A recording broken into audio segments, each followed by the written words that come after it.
I've been journaling since I was probably in the 2nd or 3rd grade, although back then I didn't realize it was journaling. Now it's become part of my daily practice and routine to get my thoughts and lots of feelings, hello Pisces soul, out on paper.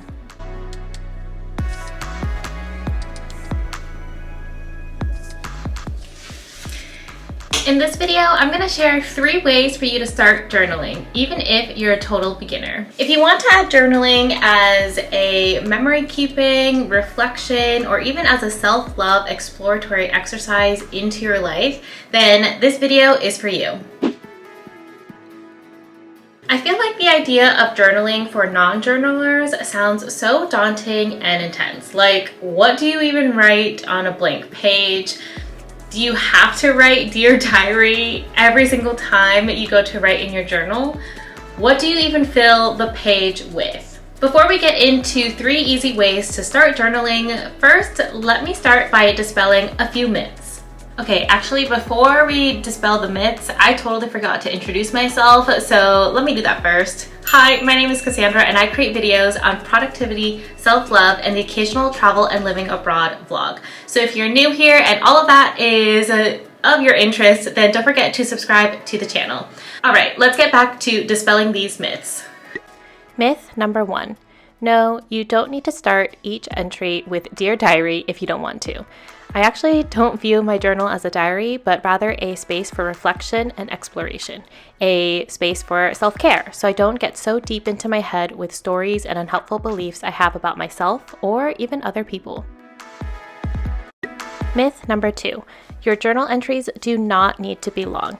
I think sometimes people think you need to write pages and pages recounting your entire day or talking about all the things. Really, your journal entries can be as short or as long as you want them to be. And I think the last myth is that you don't actually need to be journaling every single day. I personally journal every day in the morning because I found that I really like to empty my brain and all my thoughts onto paper before starting on work or anything that I have planned that day. If I don't journal in the morning and if I don't journal every day, then I found that my head is just filled with lots of jumbled thoughts and I can't really stay focused or concentrated.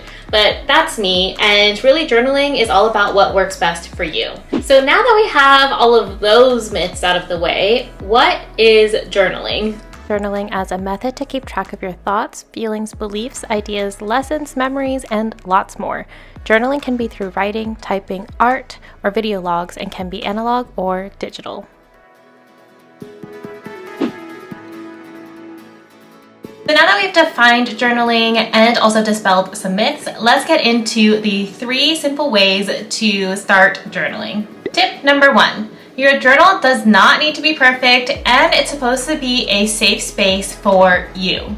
Your journal is your space. It is not a college essay or a professional email. It's not a cover letter to apply for a job. It is just a space for you to explore your thoughts and your feelings, your emotions, anything that's coming up for you. So whether you have grammatical errors, you scratch things out, or your sentences just don't make any sense, that is totally fine. I like to use my journal kind of like a scratch pad of ideas.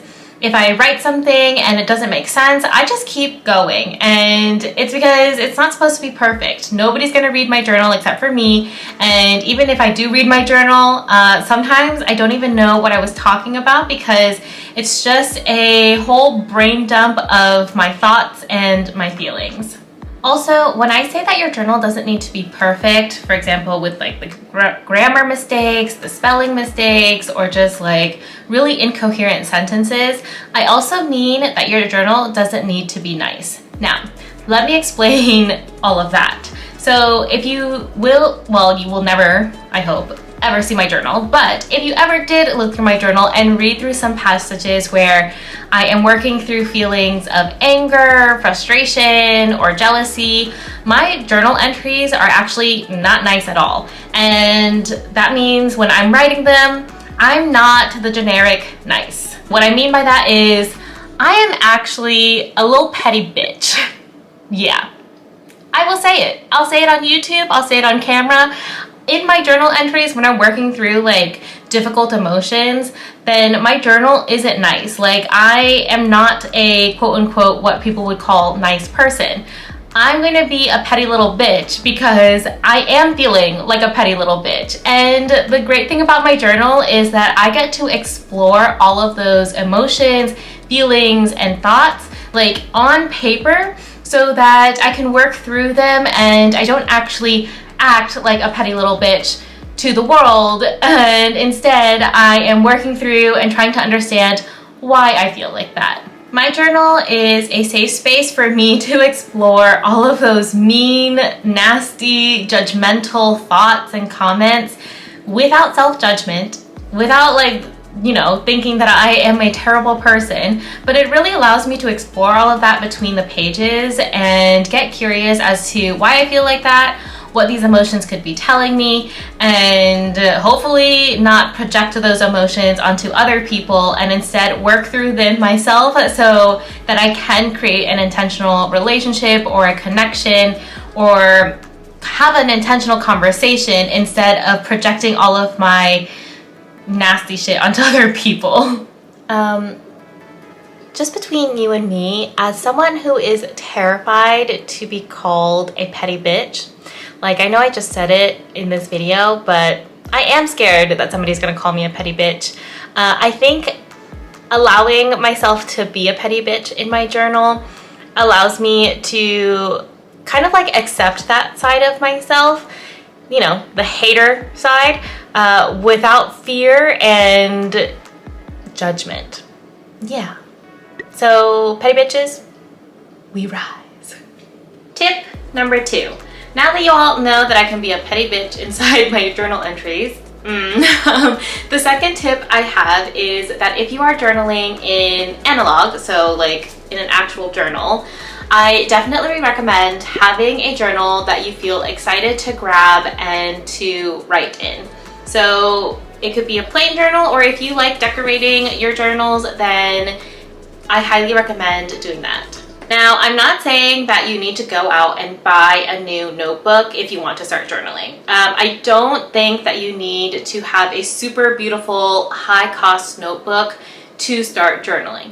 But I do think that having a journal that you actually like looking at, you like the touch of it, you like how their paper feels, you like the way it's set up, is really important because that creates a space for your journaling activity and just like the mood of your journaling sessions. I've spent 20 to 40 euros on nicer journals before, and then I've also spent like 2 to 4 euros on journals that I have absolutely loved. This is like a little tip inside tip number 2, but I think it really also depends on what you want your journal to be used for. So if you want to have like a really nice journal for specific things, then maybe splurging and investing in a really high quality journal is what makes sense for you. Or if you want to do something a little bit more low-key, maybe having a low-cost journal works best for you.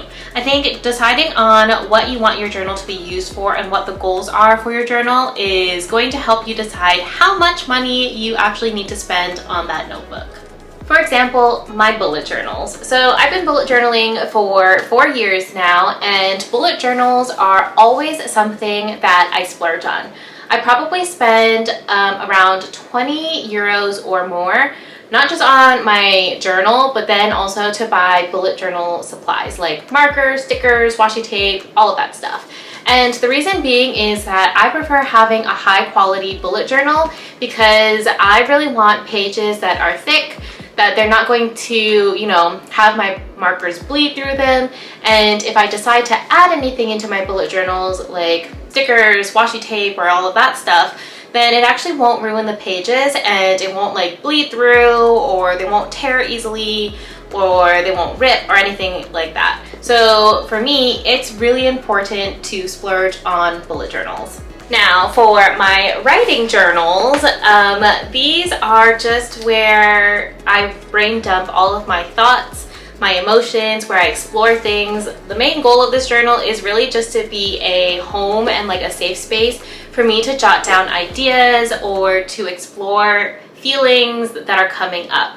Now, These journals are usually on the cheaper side because really all I want is just a journal where I can like write my thoughts. So I wanted to have lined paper, and I don't really care how much it costs or how little it costs. Like I don't mind spending just like 2 to 4, 5, 6, 7 euros on a notebook. Now, the one thing for these journals though that I am always trying to be mindful of is that I want it to actually be like a big journal in size. Like I want this journal to be quite large because I know I like to write a lot.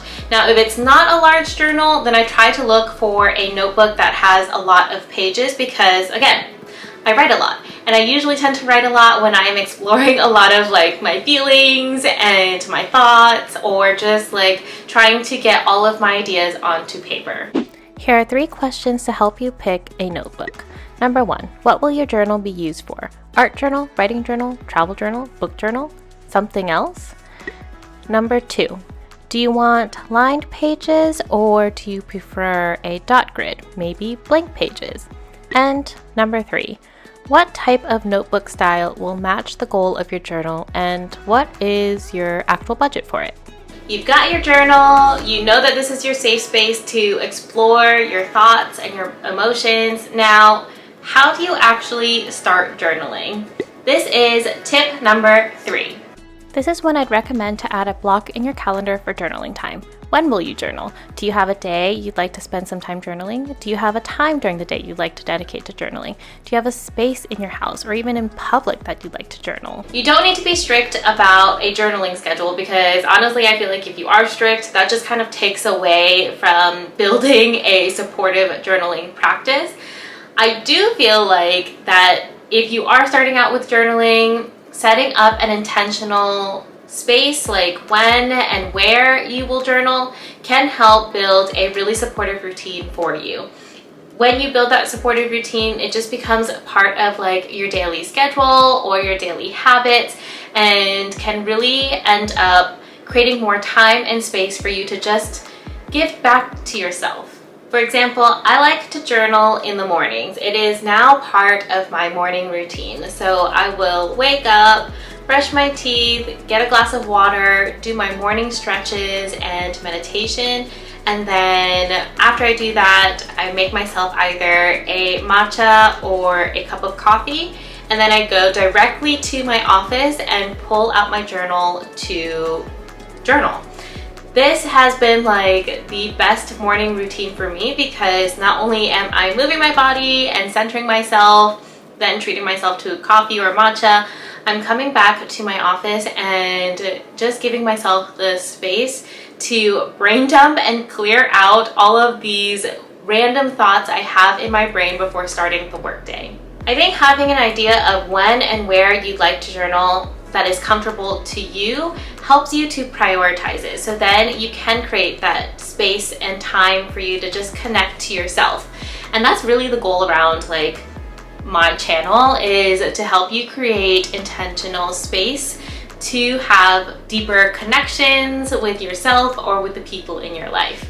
Okay. Bonus tip number 4, because I know not everybody likes to write, or maybe writing is not the best way for you to express yourself. You have other mediums to do that. Then this tip is for you. Bonus tip number 4. If you're not into writing, there are lots of other ways to journal. Some ideas could be painting, junk journaling, which is kind of like scrapbooking, just writing down lists, bullet journaling, for example, habit tracking, or even travel journaling. Writing is just one way to journal, but if it's not your medium of choice, there are lots of other ways to explore journaling that best match your style. And if you aren't into writing, by the way, just a reminder that in tip number 2, to find a notebook that matches your goals, maybe finding a notebook with thicker paper if you want to paint instead of write is better than a lined notebook. Journaling is honestly one of my favorite ways to connect with myself, clear my mind, and honestly learn to love and accept myself. I've been journaling for over 10 years now, and I have honestly tried all types of journaling, like written, analog, junk journaling, bullet journaling, painting, art journaling, all of it. And I feel like there are still new ways to journal to help me learn how to express myself. Just to give you a little recap of my 3 and a bonus tip to help you start journaling. Number 1, your journal doesn't need to be perfect, nor does it need to be nice. And that's coming from your covert petty bitch friend over here who might be a little bitchy in my journal entries. Number 2, pick a journal that matches your journaling goals, one that you want to grab and journal in. Depending on my goals, I will buy lined, dotted, or blank journals with thicker paper. Number 3, decide on when and where you'd like to journal that best supports you. Having this helps to create a little ritual around your journaling practice and helps you prioritize it. And bonus tip number 4, if you don't want to have a journal where you actually write in, then pick a different medium. You can have an art journal, junk journal, bullet journal, book journal, etc. Pick whatever works best for you and your interests. Personally, I love all types of journaling, so I have a journal for each of these. Woo! Okay, that is it. I hope these 3, and a bonus 4th tip help you on your journaling journey. Let me know in the comments if you have any questions on journaling or even my journaling process. I am happy to share because honestly, I feel like journaling has become such a supportive tool for me. Don't forget to give this video a thumbs up and to subscribe for more productivity, self-love, and travel content. I will see you all in the next video. Ciao and happy journaling!